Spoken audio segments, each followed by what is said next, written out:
I'm often asked by parents at the time of the interview what they can do to groom their kids to be better students.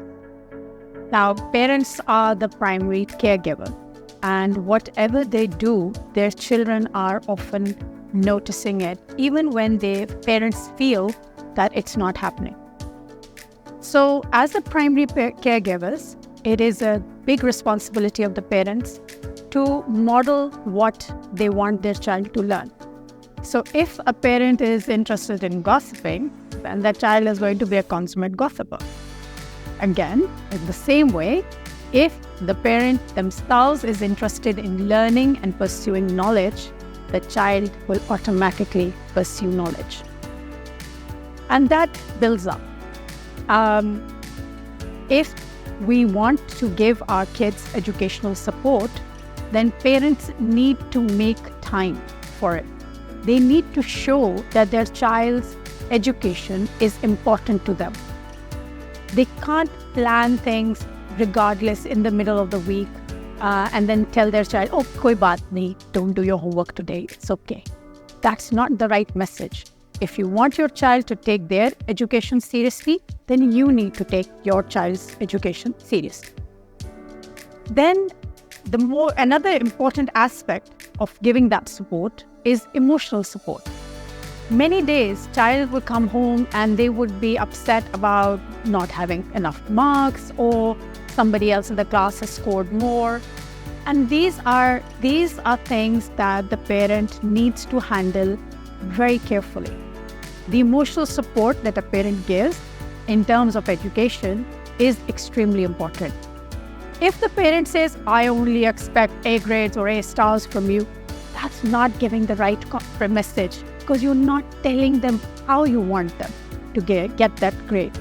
You need to be saying, I want you to do the best you can, as long as it's honest and it is genuine. We cannot teach our kids to cheat. And if we are just expecting grades, then that is how they're going to do it. They are going to look for shortcuts, and we don't want that. We want them to invest themselves in their education. And that is only possible if you invest in their education. Then we need to set boundaries.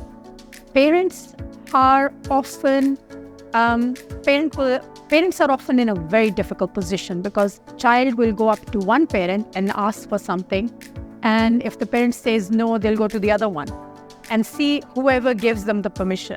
So in that respect, both parents need to be on the same page.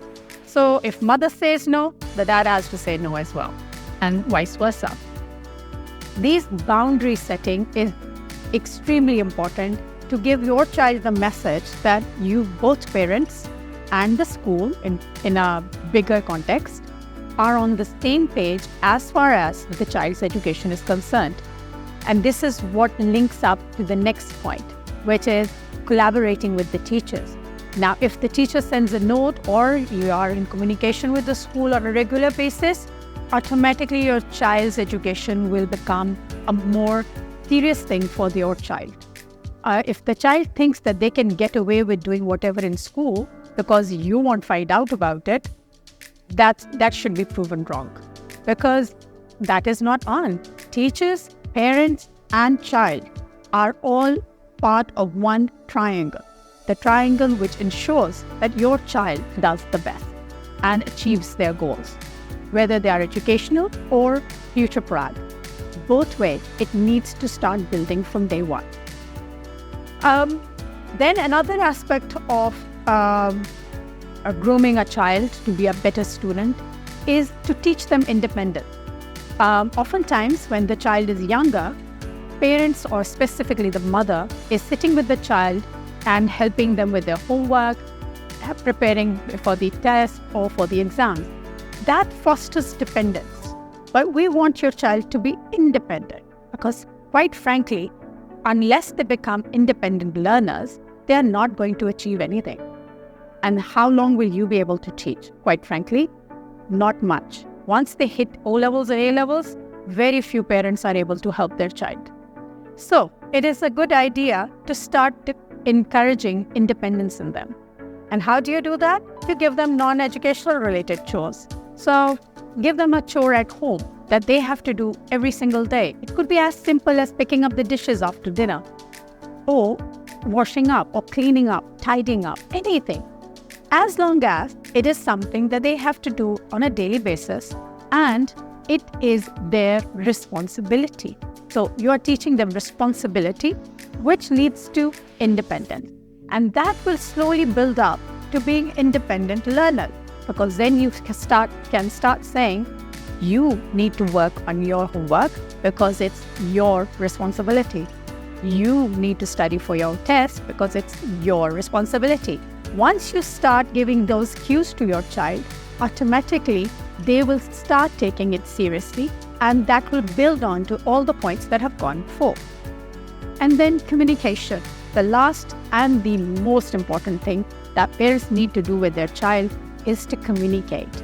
Oftentimes in this modern era, parents have lost touch with their children simply because of all the gadgets the children have. TV, computers, laptops, tablets, all of these screen times are taking away one-to-one personal communication. And that personal communication is where the child's grooming is most affected. We don't know what they're seeing on the laptops or tablets or phones. So as parents, we need to have some time during the day in which there's no gadgets. It is a complete ban of gadgets in the household for everyone, so that they actually sit and talk to each other. That communication level, as it improves, and specifically, actually, this is more important, this communication needs to be open. Regardless of what the child tells you, you need to be open to their info and take it on board seriously without any repercussion. They should be able to tell you everything. And that is extremely important if you want to develop a bond with your child in which things matter. Thank you.